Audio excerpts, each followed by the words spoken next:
What's good, y'all? Back again. Finally exposing my most insane dating story. Men are unbelievable. Okay, let's get right into it. Okay. Once again, we are back. Feels good, you know? It feels good to be living out my purpose. I thought today I could do my makeup. I've been keeping shoved up my ass, just waiting to be released. And I don't know why. I thought I could share with you this is my talk show. This is my live studio audience. Working at On the Border makeup stuff. We are first going in. This is the Urban Decay all-nighter face primer. The story starts back in 2016. I was working at On the Border Mexican canteen. I would do doubles almost daily, and I would be there from like 10 a.m. to 10 p.m. serving chips and salsa, talking to the suburban dads. I actually really loved it. Anyway, I'm working one day, I meet this guy. We all know that that is where things go wrong. I think for a lot of people it doesn't end up like that, and they end up actually dating someone, and like they end up getting married and having kids. I have not yet experienced that. I have only gone from like the boy meets girl to like hell level destruction. So I meet this guy. Let's call him Joe. Joe's a good name. I haven't been hurt by a Joe yet. All right, we're going in with the Max. There's no problem with saying his real name. Studio Fix Foundation. Joe and I talked here and there. Like when I was in town, I would hit him up, be like, hey, I'm in town. Sometimes we would hook up. Like we just had a little, I would call it a summer fling that lasted for 3 years. I had just got done working my double shift on a Friday at On the Border. And if you've ever worked at a restaurant, you know Friday, Saturday, Sunday, prepare to get your absolute shit rocked. You are gonna go home with chips in your hair, refried beans within your fingernails. I had queso like dripping down my titties half the time. When you get home, I would look at myself in the mirror and be like, oh my, whoa. I'm laying in bed like I don't think I can ever move again. And then you hear the little noise that's like, ding. And you try to keep your eyes closed. I have no patience. You're like, I am a mess. And I see a text from Joe. And he's like, hey, do you want to come to this party tonight? I'm thinking about the logistics of this. I'm like, okay, can you send me an address? He sends me an address. It is an hour away. And I say, okay, no. 10 minutes later, I'm back with my eyes closed and I get another ding. Joe says, I really want you to come. I Olympic speed sprinted myself to the bathroom, full body shave, full hair wash, full blowout, full face and makeup, full outfit within 20 minutes. I was sweating. So I'm texting Joe the whole time like, hey, it's already pretty late. Like, are you sure when I get there in an hour, emphasis, it's gonna take me an hour to get there, you're still like gonna be down? Dang, so he got her to drop an hour. Okay. To like hang out. And he's like, oh my God, yeah, I'll be waiting for you. Let me know when you're outside. I cannot wait to see you. I bet you look beautiful tonight. Like blah, blah, blah, blah, blah, blah, blah, blah, blah, blah, blah, blah. So I get in my car. My car has no gas. I speed rocket to a 7-Eleven in the middle of the night. Well, it's like 10:30. I get out of my car. The scariest looking dudes I have ever seen in my life come up to me and they're like, hey, where are you going tonight? And I said, oh, I'm going to my friend's house to hang out. And they said, oh, we want to. Yeah, of course, a gas station, 10:30 at night, depending on where you are. That's bound to happen. Come to. I have a long drive ahead of me. Nice talking to you. This guy at the gas station comes up to me. He is smoking a cigarette, blows the smoke in my face and says, I really want to hang out with you tonight. I said, oh my God, I am not a bad bitch like that. I am not going to be throwing punches at a guy at 7-Eleven at 10:30 at night. I'm just not. I was dearly afraid for my life. I was the only person getting gas. Where was their car? I don't know. Why were they at the gas station? I don't know. The guy that works in the gas station comes out. He like brings me in the gas station and he's like, those guys come every night and they are trying to pick up girls every night and their approach needs to be a little better because guess what? No girl ever goes home with them. Can't imagine why. Anyway, I'm driving. Oh my God, I'm gonna see Joe. Like, I'm so nervous. I pull up to Joe's house. An hour later, it is now 11:30 p.m. Keep in mind, I was sending updates along the way because he'd be like, how far away are you? How far away are you? I'm like, 45 minutes, 30 minutes, 15 minutes. I get there, I say, hey, I'm here. Teehee. effortlessly, I just arrived here. Hi, ready to have a good time. Like, who wants to play cup pong? He doesn't answer. So I text him again. I'm really here. Like, I'm physically here.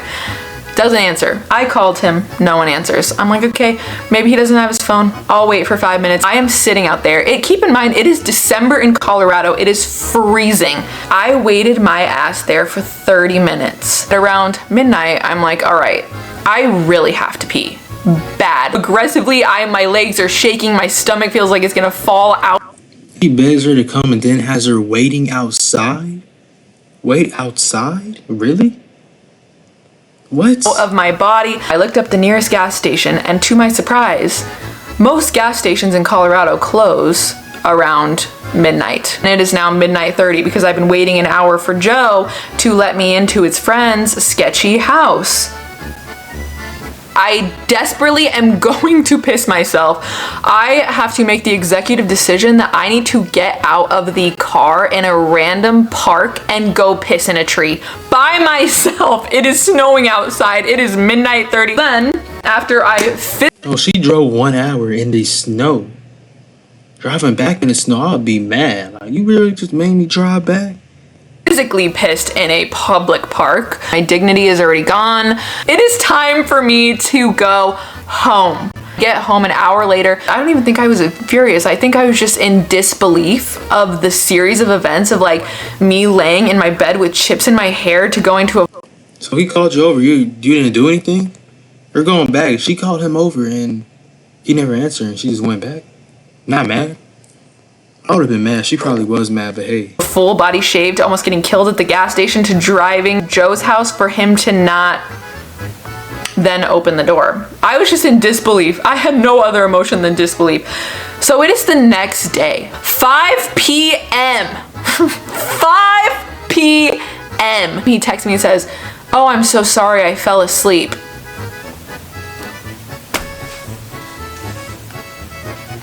I said, this is it for me. They always come back. It has been like a few months since I've talked to Joe. I am going to Vegas for my birthday. I get a text on my birthday from Joe. "Hey, miss you a lot. I want to be friends again." I said, okay. Oh God, Jesus Christ. Here's the thing, I forgive all over time. I don't know if this is a form of self-destruction, but I just like to forgive and forget. Emphasis on forget. So Joe and I start talking again, like, oh my gosh, I forgot about all of the good qualities of Joe. He has some great qualities. Yeah, by the way you were saying it, it seems like Joe doesn't have that many good qualities. Like, the beginning, okay, what good qualities does he have? The beginning, I didn't see anywhere where Joe had good qualities. Again, we're FaceTiming nearly every night. Like, we are keeping constant communication. I'm going to be back in your town this weekend. Maybe we should get together. And he says, great, 100%. I would love to see you. Friday night, meet me here. Downtown, meet me here. This is not my first rodeo. Especially with Joe, this is not my first rodeo. So I am not going to meet you downtown. I'm gonna go downtown with my own group of friends. We can meet in the middle. And I'm thinking, okay, maybe Joe has grown into a nice, respectable, beautiful... No, he won't. When a man says they want to meet you one-on-one, they want to meet you one-on-one. They don't want you to bring your friends. No. Man. Lord have mercy, that never happens. I bought a whole outfit. I bought some new mascara. I was rocking and ready to go. I am really excited, okay? Maybe more excited than I should have been. Like, oh my God, this is so scandalous. Like, I'm meeting up with Joe. Anyway, I just went in with Tarte Shape Tape. This is how you keep all of your secrets to yourself. Goof-proof eyebrow pencil. I get in with my new little outfit into the Uber. I'm so excited. I'm texting my friends, hey, I'm on the way. Where I live to the city is like 35 minutes. So I have a long drive. I was getting a little bored. Something inclined me to go onto Facebook.com. So Facebook is not my forerunner in the apps. I have to go digging through folders to try to find it. I open Facebook and the first thing I see, Joe is in a relationship with Sarah. And you still stayed. Yeah, I'm not bashing you. I'm just reacting. I said, wait a second. It must be a glitch. I deleted the app and reinstalled it because I was like, something must not be right. I get back on. Sure as can be, Joe is in a relationship with Sally Bob. I look at the date. Joe has been in a relationship with Sally Bob from Kentucky since beginning of August. And it is mid to late September. I have gone from really excited to really unwell really fast. Little toxicity meter in my brain just went high. I text him a screenshot of his Facebook relation status and I say, go hang out with your girlfriend. Send. Red receipts on. So I go downtown with my friends. Honestly, I'm having a fantastic time. I put my phone on Do Not Disturb. You cannot reach me. You cannot find me. Once I went to the bathroom, I was talking to these girls and I was like, oh my God, let me get your Instagram, blah, blah, blah, blah, blah. I go onto my phone, take Do Not Disturb off. There is about 150 text messages from Joe being like, where the f are you? And I don't even think I was being petty because I'm not the one that lied about being in a committed relationship for the past 6 weeks. After I fill in my eyebrows, I just like to gently brush them. 100 plus missed messages. He's such a good guy, right? Joe is such a good guy. 100 missed messages. Out. 24-hour brow setter. Around 2 a.m. I believe is when they start closing the bars down. Now, times were different back then. You could be on your absolute worst behavior back in the day. Final call, last drink, get the f out. I turn around and Joe has come to find me. Where's Waldo? You found me. So I look at my friends, I'm like, hey, you guys can leave. Leave, go home, have a good rest of your night. I'm gonna sit on this bench outside with Joe and we're gonna talk about this. 2 a.m. is when the crazies come out. We all know that. Mom has told you once and I am telling you again, be home before 2 a.m. Just be home. They're both like scream sobbing at each other. You did this, you're dating this girl. And he was like, well, you moved. And I said, okay, what? Like, I've never been in such a mess in my life than when I was sitting on a park bench at 3 a.m.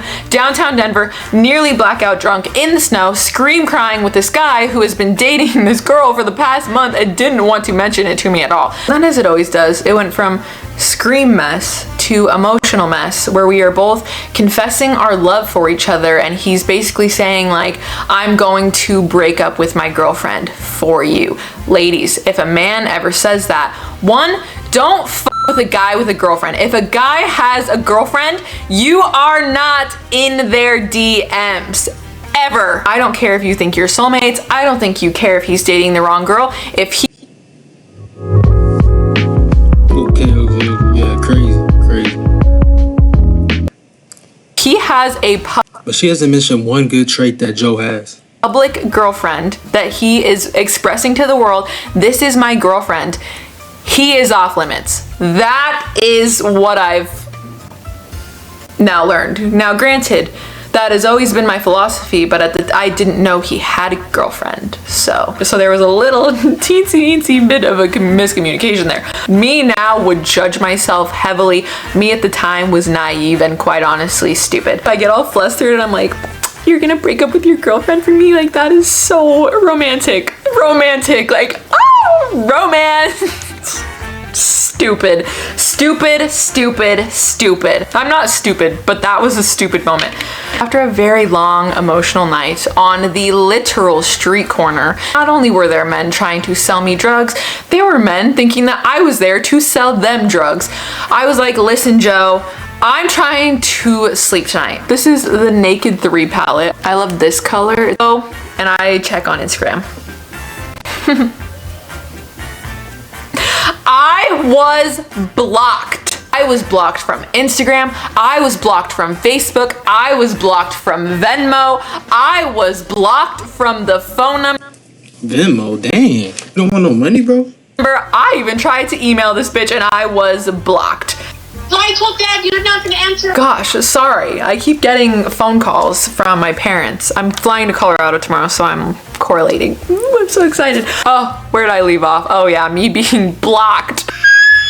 This guy just told me that he was in love with me, ready to basically break up with his girlfriend, send it to Vegas, go to the altar. He didn't say that, I made that up, but he did say that he was like madly in love and blah, blah, blah, blah, blah, blah, blah. This is also why I have a weird trauma bond with Panda Express, because the first thing that I did was I went to Panda Express, got a double orange chicken with chow mein, and I said, this is the lowest moment of my life.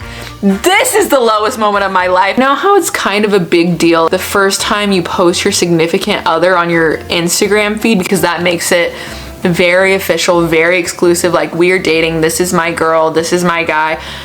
Everyone knows. So I go on my fake account, I'm lurking through this God forbidden app that causes people nothing but pain. And I go to his profile, and it is a photo of him and his girlfriend. And he says, "Love you, babe."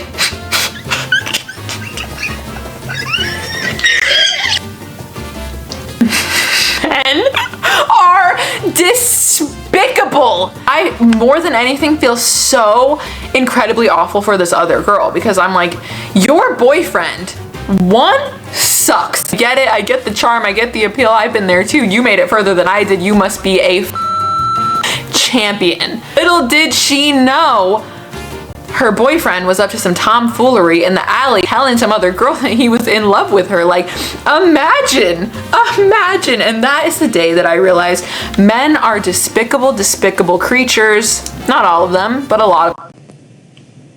Okay, thought about to say all of them. It was really that moment for me that I I was about to say. I will never set myself up to be like too dependent on a man, because yikes. Now I take the darkest shade. This is the brush that comes with it. I'm not a fancy bitch. Dab it in here, winged liner. A few months pass. I am living in LA at this point, and I get called to jury duty in Aurora, Colorado. So I call them, I'm like, hey, I actually live in LA, and they're like, hey, that sucks, you still gotta be here. You know, when you start dating someone, you are doing like a deep analysis on them. Everything that you could find about them that is possibly on the face of the interweb, you are going to know about them. He like talked about his other girlfriends before, whatever. She was a beautiful girl, had like a very unique name also. Some people that have simple names, like I have a simple name, so if you walked into a room and someone was like, oh, Morgan Adams, there could be 12 billion of us. But then there's some people that have unique names where there's only one of them. She's like one of those one of a kinds where like she is the only person with her name. That is so powerful. Why my parents couldn't have given me like a level up name, I don't know. I got stuck a basic name. Say this girl's name is Tangerine Guava. I show up to jury duty. I go into this big room full of people, and they're like, okay, we're gonna call everyone alphabetically. We get about 150 names in. They say Tangerine Guava, Rust, and the floor. Split you up into little subgroups. Me and this girl get split up into the same group. And I think it's very apparent that I know her and she knows. I could not have had success, might I add. We are sitting there basically trauma bonding, like, oh, he did this to you, oh, he did that to me too, oh, I thought that was so weird. It's really crazy. A zebra never can change its stripes. First of all, this other girl that he dated is like beautiful, she's really smart, she's funny and cool, so I'm like, okay, clearly this guy at least has one thing going for him, he has good taste. I think the next subpoint was, how do you find like closure and how do you move on?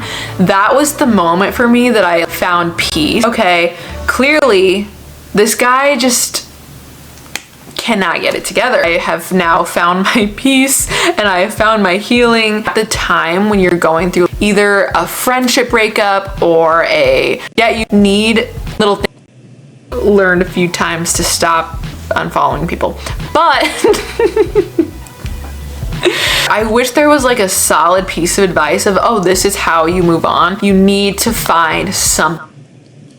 All right, y'all. I think she's done telling her story, but yeah. Move on. We have to learn how to move on. Only reason men are like this today is because there are some women like her No offense, I'm not attacking her, but like, she's not bad. She's having trouble moving on. But there are men, I mean, there are women that allow this to happen. They allow it to happen. You cannot allow it to happen. If every woman stopped allowing that to happen, then men would eventually stop doing that. Anyways, y'all follow my Instagram, Twitch, and